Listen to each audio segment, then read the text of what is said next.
ప్రభుత్వం ఆలోచన ఒకటే, పేదరికం వల్ల పిల్లలు చదువుకి దూరం అవ్వకూడదు.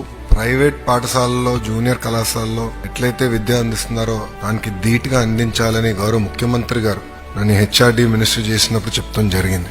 సెక్రటేరియట్ లో కూర్చొని మేము అనేక నిర్ణయాలు తీసుకుంటాం, కానీ ఆ నిర్ణయాలు అమలు చేసేటప్పుడు మేము అందరం ఫీల్డ్కి వెళ్తాం. దాంట్లో ఒక నిర్ణయం గవర్నమెంట్ జూనియర్ కళాశాలలో మధ్యాహ్న భోజనం పథకం.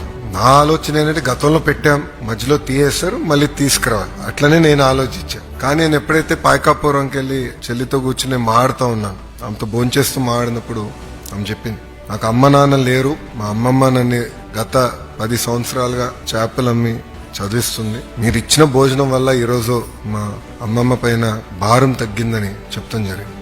ఇట్లా మీరందరూ కూడా మీ వెనకాల ఒక్కొక్క జర్నీ ఉంటుంది, ఒక స్టోరీ ఉంటుంది. కానీ ఈ రోజు మీరందరూ ఒక achievers.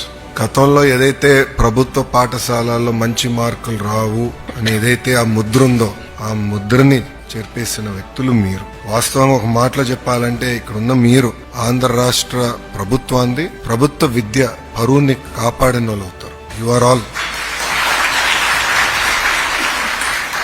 You are all our brand ambassadors today.